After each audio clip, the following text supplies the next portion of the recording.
Welcome to the Hensel House. Thank you for joining us for story time.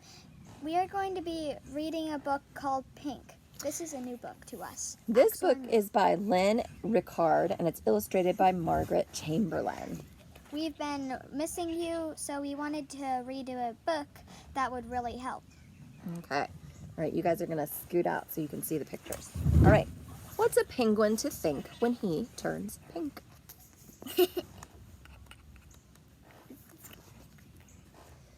One sunny morning, Patrick woke up to find he had turned bright pink. "This is terrible," cried Patrick. His beak was pink. His flippers were pink. He was pink from head to foot. What will all my friends say? Who ever heard of a pink penguin? "Don't worry, dear," soothed his mom. "Dr. Black will soon sort you out."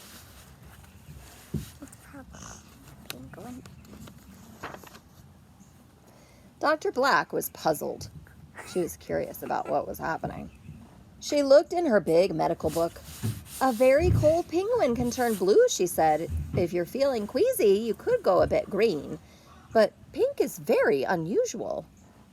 Dr. Black closed her big book. "Perhaps you'll get used to being pink," she said to Patrick. "But I'm a boy," he shouted, "and boys can't be pink." Well, I can now. When they got home, Patrick's dad opened another big book. It was called Birds of the World. "Look," he said to Patrick, "flamingos are pink, just like you." Patrick looked. He saw hundreds of beautiful birds. "Are some of them boys?" asked Patrick as he gazed at the picture. "At least half of them," laughed his dad.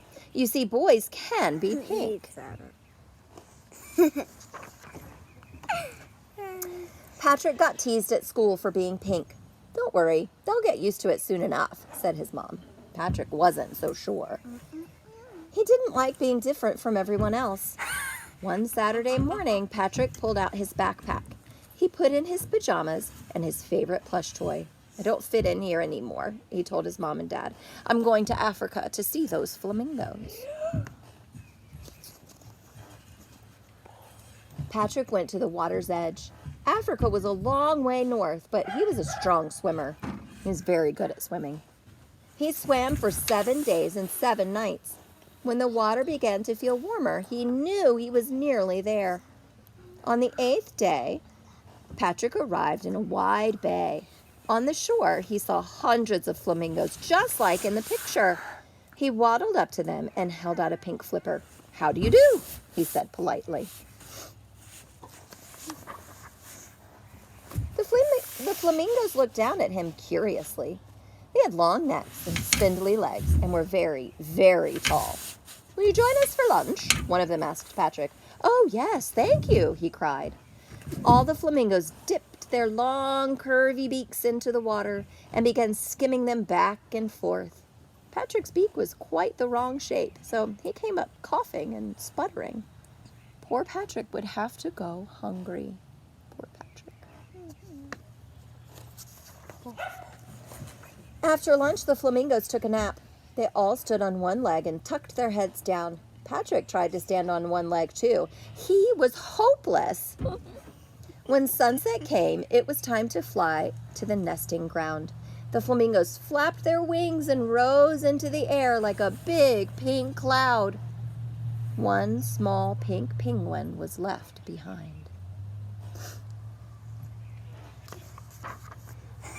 "This is no good," said Patrick. He didn't belong here, even though he was pink. It was time to go home.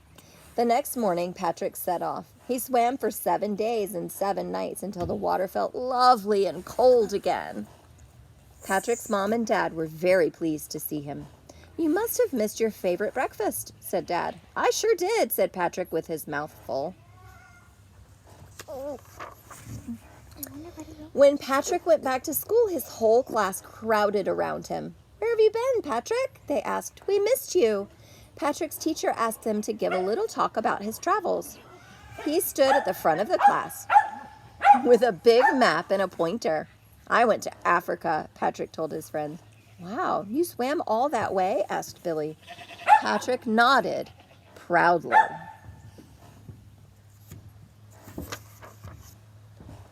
In Africa, the water's warm, he continued. There are colorful fish and tall pink birds called flamingos that stand on one leg. Did you see one of those? Asked Lulu. I saw hundreds, answered Patrick. They were beautiful, but, they can't swim underwater or slide on their tummies like we can. Really? Asked his classmates. What a shame.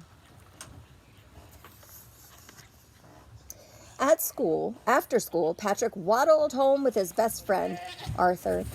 Arthur, said Patrick, I'm really glad I went to Africa. I'm really glad you came back, said Arthur. Me too, laughed Patrick. Penguins belong at the South Pole. Even pink penguins. Especially pink penguins, said Arthur happily. That night at bedtime, Patrick said, You were right, Mom. Nobody teases me anymore. He snuggled down and smiled. Being different wasn't so bad after all. And that was the end of Pink. This story was recommended to us by Miss Carswell.